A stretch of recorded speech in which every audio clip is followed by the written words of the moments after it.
Hello, everyone. Welcome, welcome. Thank you so much for joining us today. My name is Marissa Colbreth. I am the community manager here at Art Bridges. We are so excited to connect with you all today about Art Bridges and interpretation here at Art Bridges.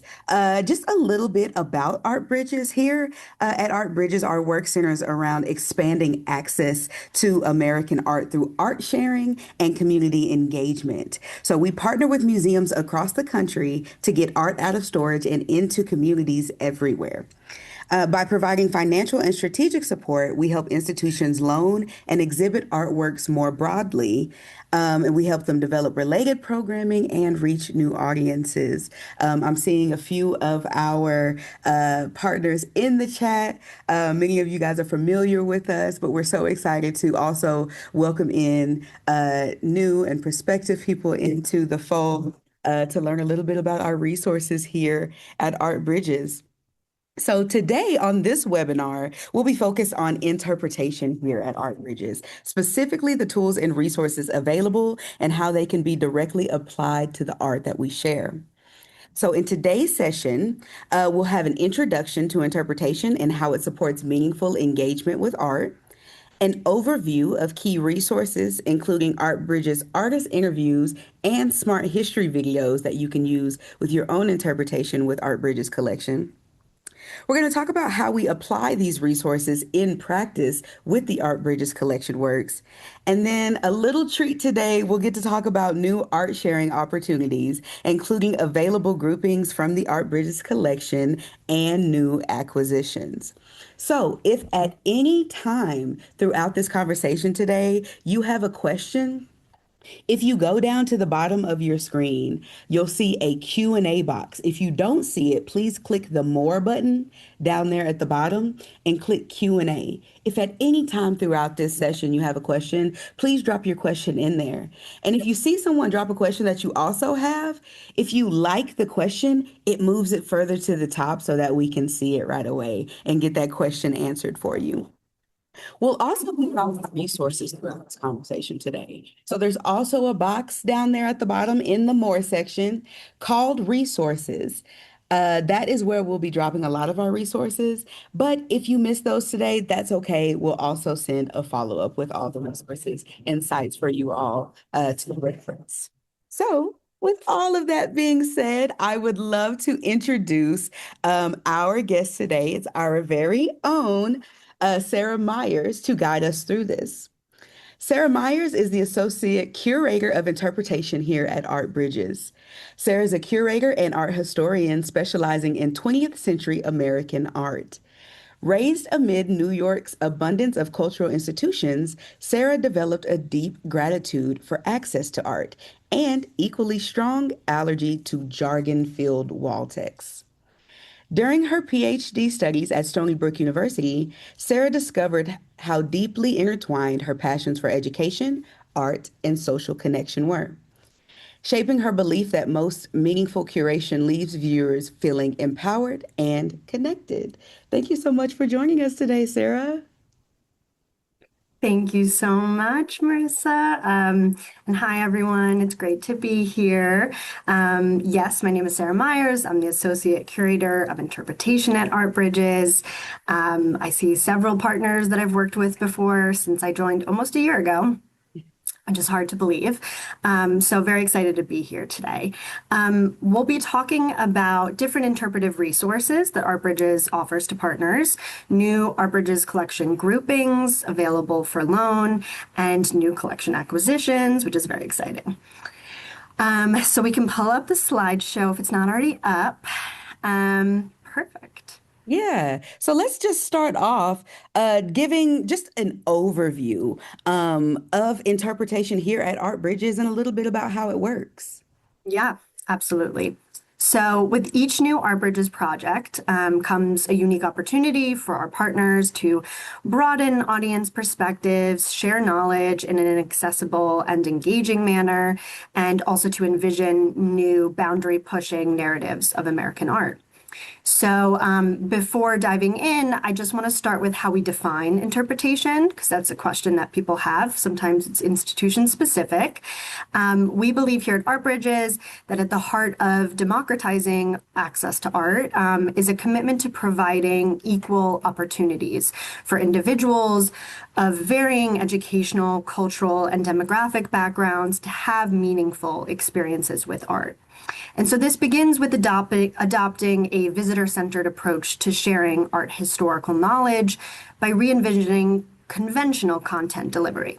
So this philosophy can be applied in a number of ways, but at its core, effective interpretation strategies foster a connection between an audience's existing knowledge base and curated content, which is why we see interpretation as bridging the divide between art sharing and community engagement. Next slide, please. So, as part of the curatorial team's ongoing mission to bring the Art Bridges collection to life, we are always in the process of adding and updating our interpretive resources for the Art Bridges collection. If you have received a collection loan from us previously, you may be familiar with our object packages, as we call them, which include a combination of provenance and exhibition history, label copy, bibliographies, artist biographies, object essays, things that you might have in a curatorial file at your museum. As our collection continues to rapidly grow, the curatorial team is hard at work making sure that every object has each of these components in the object package. But bear with us as we do that. They don't all yet. You may receive these materials as PDFs attached in an email that's directly sent from the curatorial department, or as a link to a Confluence site, which is simply just a landing page that holds those same materials and is available for download. Next slide, please. So Yeah, that's what the Confluence site looks like. And then just go one more slide, please. so along with those Confluence sites, Yeah.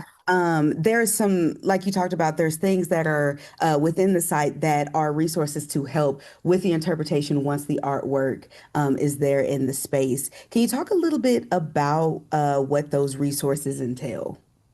Yeah, absolutely. So our goal here is to make the object package materials accessible to audiences of various backgrounds and knowledge bases and learning styles, as I said. So we intend for partners to be able to use the resources to learn more about the artwork that they're borrowing from us and to plan its curation accordingly.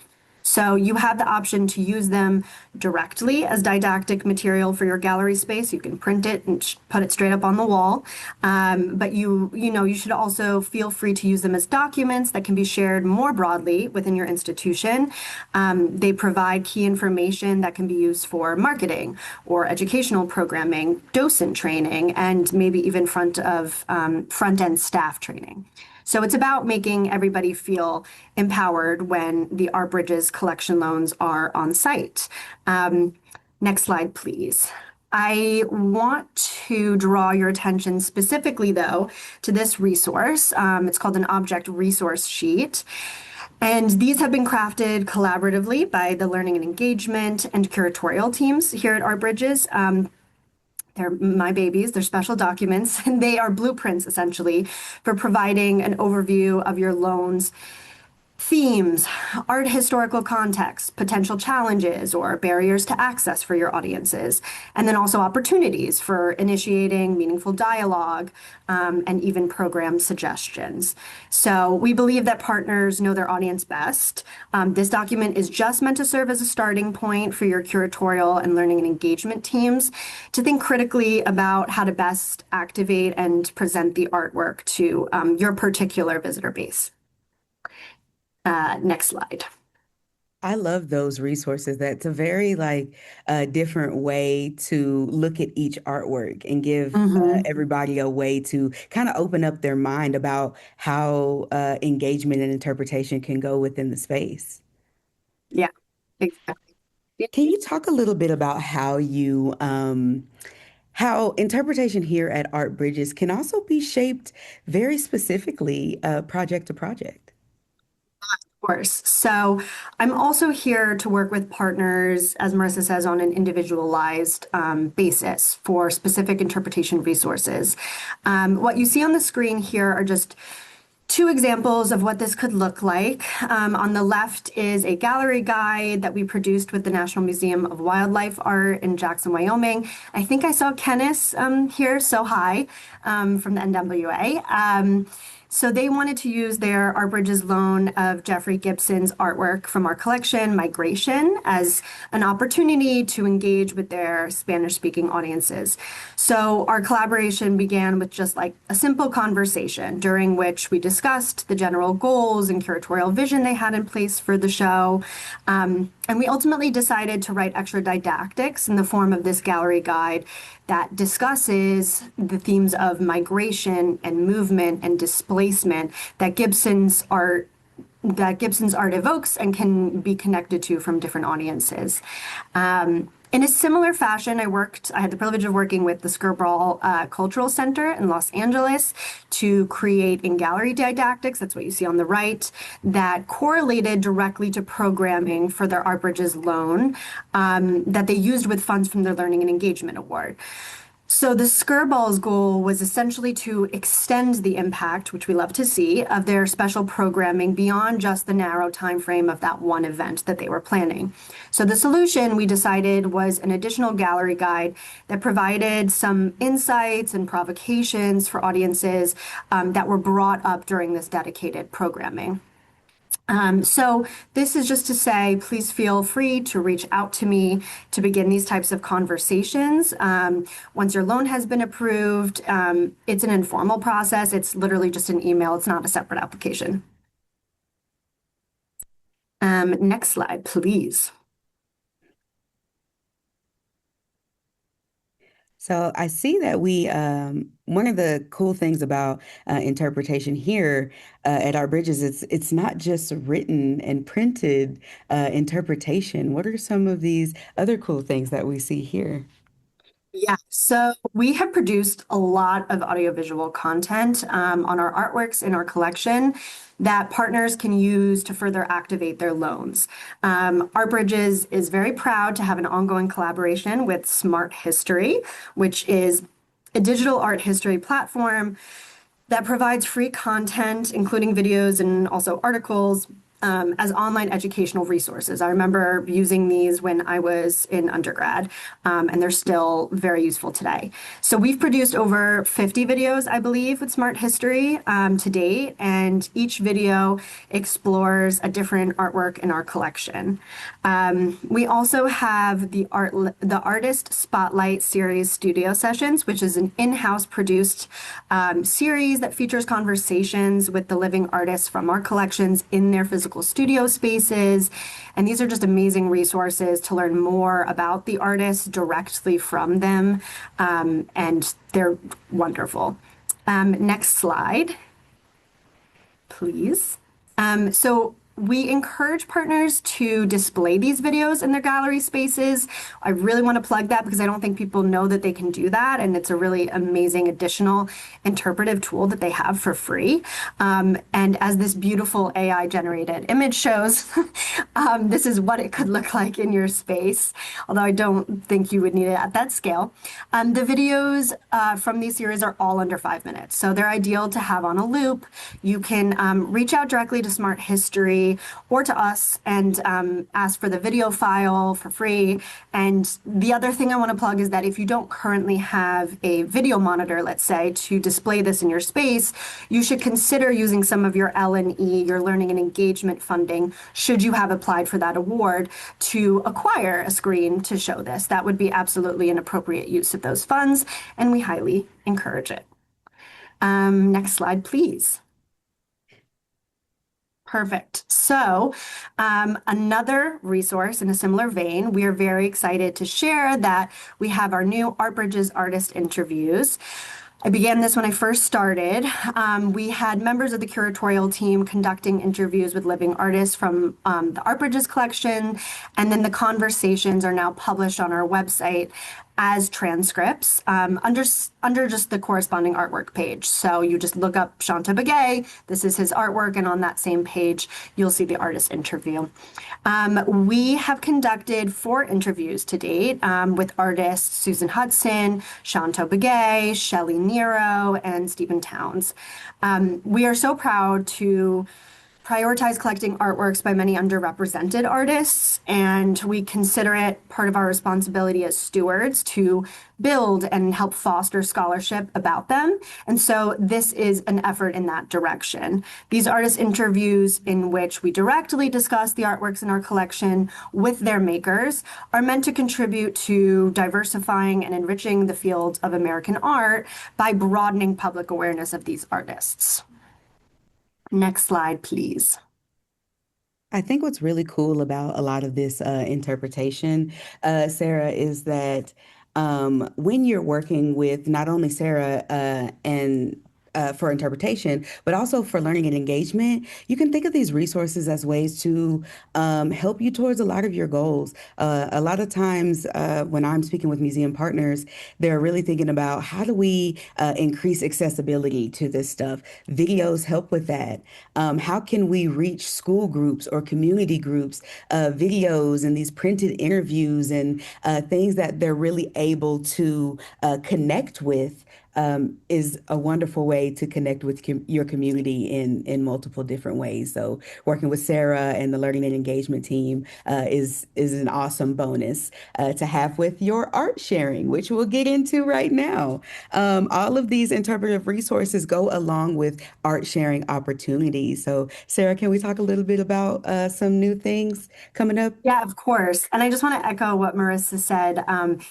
We have so many opportunities through art sharing to help you experiment with different ideas that you have. Like, you should think of us also as thought partners throughout any of the art sharing programs that you might engage with. So speaking of, we have a new offering called Art Bridges Collection Groupings. And essentially, these are just consisting of 4 to 10 artworks from the Art Bridges collection that are available to loan for a specific 6-month period. The groupings are meant to be curatorially flexible, meaning you can choose to take a smaller selection of works from the groupings or all of them. You can add to the groupings with works from your own collection. You can also include them in a show you already have planned that's thematically aligned, or consider them as just like ready to go shows to fill the gaps in your exhibition schedule. We know that we all have those. They are grouped together through loose thematics that are meant to be adaptable to your own curatorial vision. And these groupings can be loaned through like the regular Art Bridges application process. So it's all the same. And I'm going to give today just a quick overview of the 4 available groupings. But if you are interested in seeing a checklist, just please reach out to Curatorial. Next slide, please. Perfect. So this selection of works from the Art Bridges collection highlights how women artists active in the 1970s and the 1980s used abstraction to question and redefine ideas of gender and sexuality. Joan Snyder, Howardina Pindell, Judy Chicago, Senga Ngudi, and Linda Benglis were either directly involved in second wave feminism, or they created work shaped by and influential to the feminist politics of the period. So together, these pieces show how color, form, texture, and shape can evoke complex questions of identity. This grouping is available between July and December 2027. Next slide. Each of the 7 artists in this grouping respond to the complexities of their surrounding environments.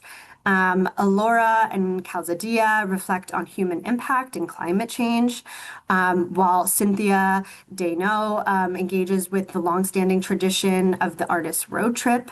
Robert Smithson, George Morrison, and Evelyn Statzinger in this grouping reference or display materials that they themselves have collected from the Midwest and Western United States, which is very cool.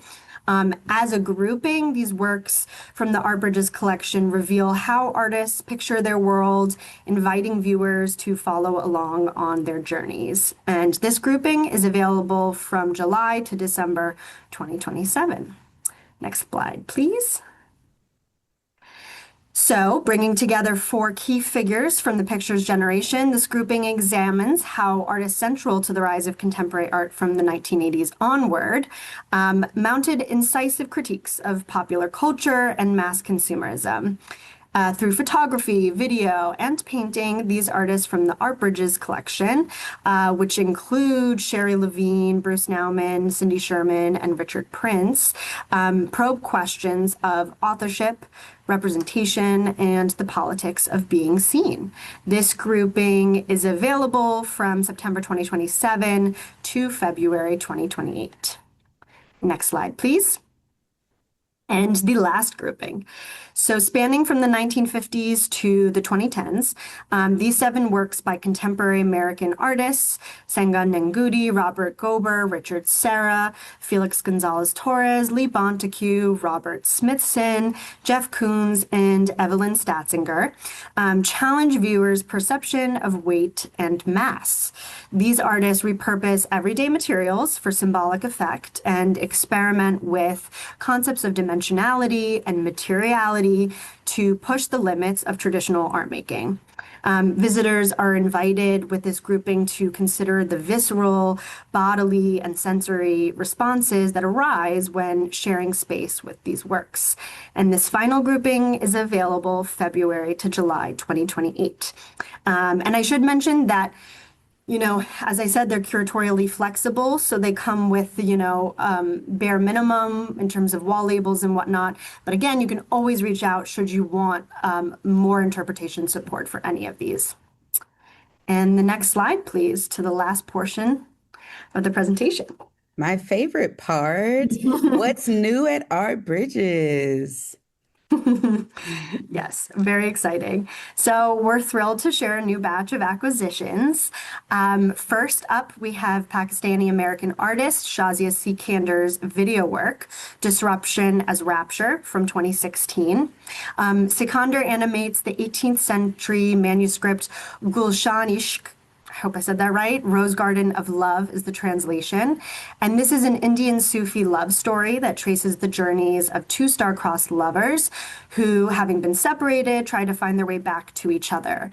Ordinarily, museum displays of this manuscript or any manuscript can only show one page spread at a time. But with Sikandar's digital animation, she layers various images from the book and enlivens its scenes of lush gardens and decadent interiors and lustful encounters. So by highlighting the elaborate imagery and omitting the text, which was originally only written in languages for the Muslim Indian elite, Sikandar reclaims the power to share stories.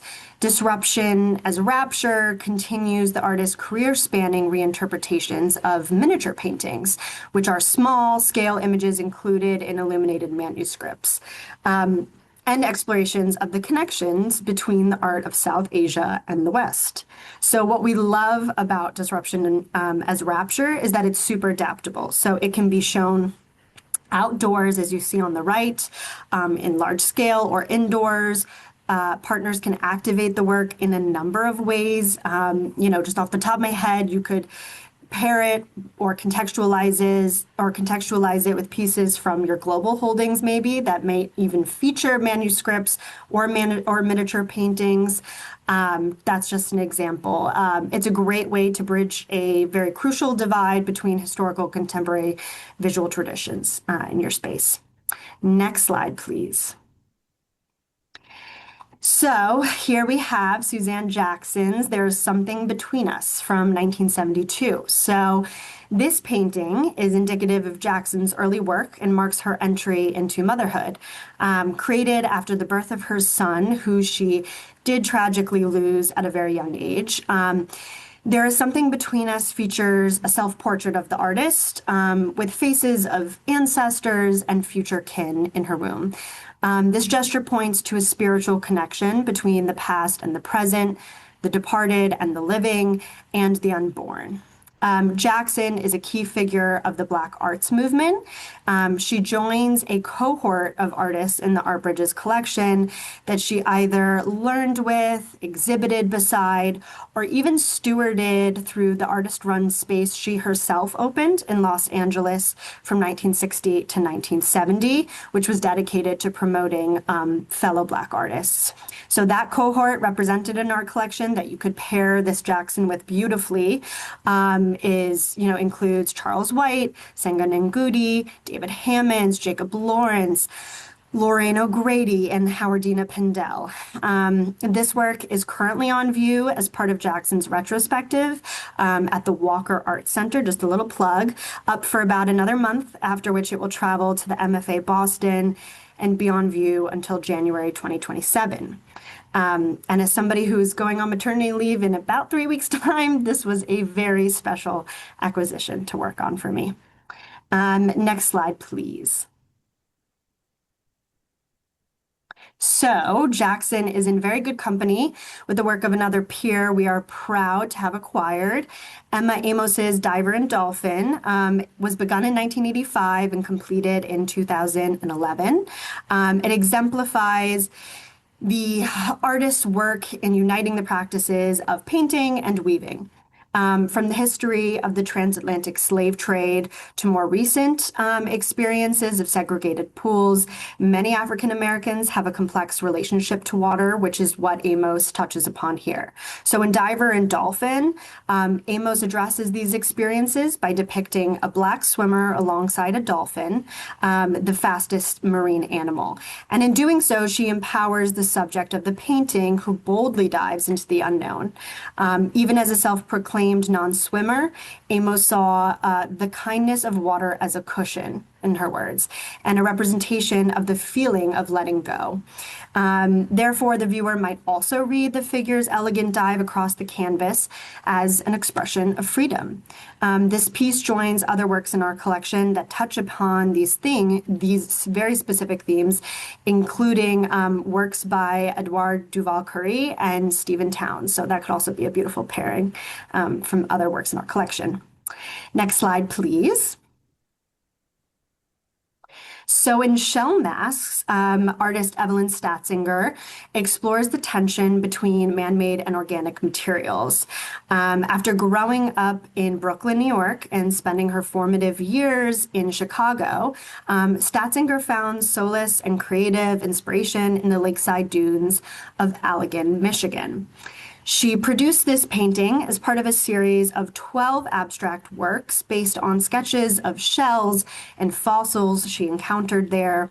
She was drawn to both the fragility of the objects and their capacity to endure the natural world over a timescale beyond the human lifespan, an apt analogy for the strength and yet current vulnerability of Earth's climate. The defined shapes in the center of the image starkly contrast with the very fluid background, perhaps referencing the divide that Statzinger knew well between the city and the countryside, the constructed and the natural environment. Given the continuing anxieties surrounding the Cold War during the period in which she made this painting has also been interpreted as a comment on natural versus manufactured power sources, such as nuclear weapons. Like other Art Bridges collection artists, Georgia O'Keeffe and Takako Yamaguchi, Statzinger conveys the sensorial and atmospheric dimensions of the natural environment using geometry and color. And I can just say I can already think of a bunch of great learning and engagement opportunities that could come from this with different naturalists that are in your community, just fun science-adjacent projects that could be paired with this showing. So next slide, please.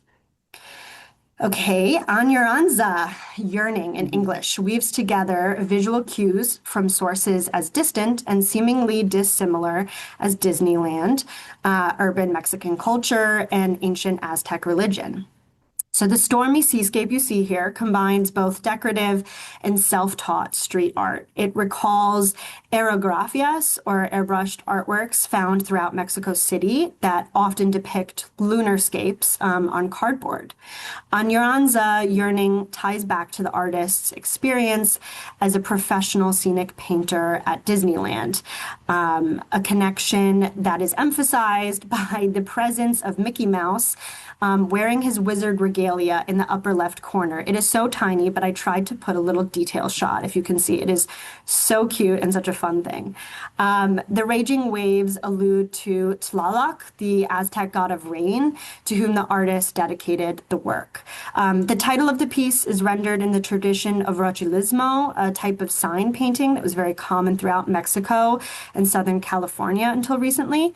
The style of the sign also suggests a graffiti tag, an impression made stronger, of course, by the metal gate on which the work is actually painted. As the title suggests, this rich and varied imagery evokes the feelings of longing and belonging among diasporic peoples, particularly Mexican Americans living along California's southern border.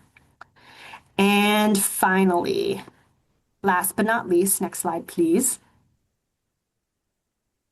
We have three paintings from Hale Woodruff's famed Amistad series. These works, co-owned in partnership with the Terra Foundation for American Art, depict the story of the revolt of enslaved Africans on the Amistad, the legal battle that followed, and then the freedmen and women's successful return to Africa. Commissioned by Talladega College president Buell G. Gallagher, artist Hale Woodruff was tasked with creating the murals for the school's newly constructed Savory Library. The paintings were a memorial to the 100-year anniversary of the Amistad trial of 1838, which had largely been forgotten at that time. They were also a celebration of the interracial collaboration that went into the building of the college and library, a fact that was especially poignant given the ongoing racial tensions in the South during the Jim Crow era. Since being moved from their original location on campus, the Amistad paintings continue to be an example of Black resilience and history while also demonstrating Woodruff's skill as a painter. We are so excited to be managing the national tour of these works across the United States over the next several years, after which the Terra Foundation will organize their international tour. So very exciting. Next slide, please. And just a thank you. I know that that was quite a lot to cover, but I do hope that this has been a helpful review of the art sharing opportunities and interpretation support that ArtBridges has to offer. As always, reach out to curatorial at artbridgesfoundation.org or to me personally, sarah.myers@artbridgesfoundation.org, with any questions or follow up from here, or to just like meet and talk virtually about any type of potential future partnership.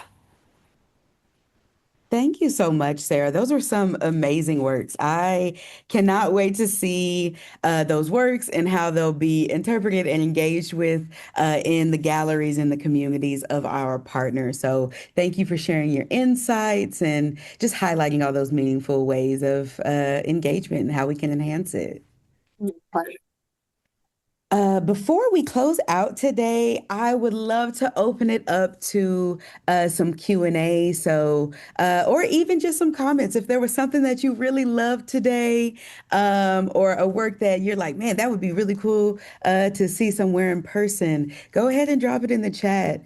But any questions, we'd love to get those answered for you today. So, I'll give you guys a minute if you want to put a question in there. And I do want to remind you while we're waiting on those questions that not only if you saw something today that you all want to consider maybe for your gallery, for your institution, but if you see anything on our website, anything we've posted on social media that you have questions about, please feel free to reach out to us. You can use our contact us form on our website at artbridgesfoundation.org, or you can email us directly at info@artbridgesfoundation.org. And I personally will get that to the right person. So If you have questions about the stuff today, go ahead and email me at info. I will make sure Sarah sees that and our partnership team sees that to know that you all are interested in our works and in all the things we do. So excited about these new works. Let's see. So Susan says she wonders if there will be more Art Bridges collection grouping themes, since none really match the style that maybe she's looking for. Is there other themes coming up? Yeah, so I would say reach out if there are specific things, even if they're broad and vague, that might fit your audience better or your collection if you're looking to meld some of the works from your collection with our collection. And I can suggest different works that might be available in a particular time frame. But yeah, we're piloting this. So if people like the collection groupings, we can do more. Absolutely. Awesome. And I see Adam Romano asked, I am from a small institution. Is your team open to loaning smaller grouping of artwork based on work in your collection from a regional artist specific to our area? Of course, definitely. Reach out. Let me know where you work, what is that regional area, and we'll try to see what we can put together. We can definitely make some bespoke collection groupings.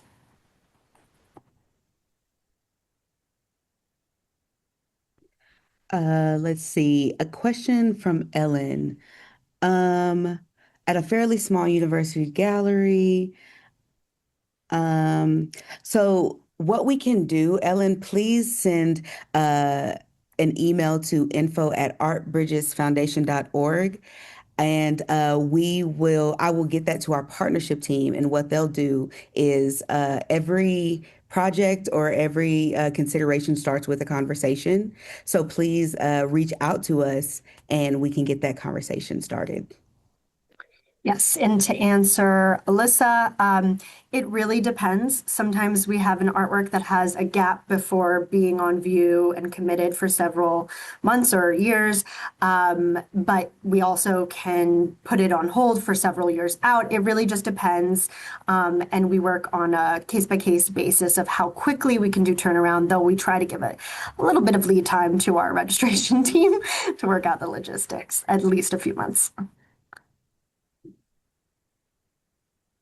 Thank you guys so much. I'm so glad you guys like the works. I know Sarah and the team are excited. They work really, really hard on these acquisitions. They sit right next to me and I see them doing their research and all the things they do to put these things together for you guys. They really, really care about how your communities engage with art. So I'm so excited to see that you all are really happy about these. I just want to answer. Somebody asked if we own all of the works or we just facilitate the loans. So both. We have an Art Bridges collection that we own, that we facilitate the loans to your institutions. But we also have something called the Partner Loan Network, which is essentially our matchmaking process of taking works that are in the storage of one institution and helping them get loaned out to another institution. So we facilitate those loans. So we do both.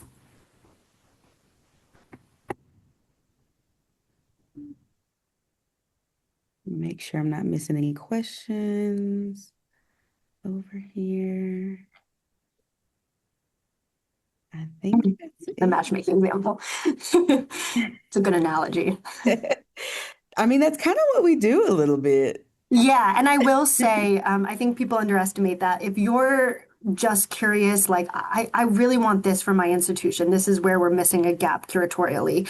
And maybe you don't see it represented on our art collection page, our personal, collection here at Art Bridges.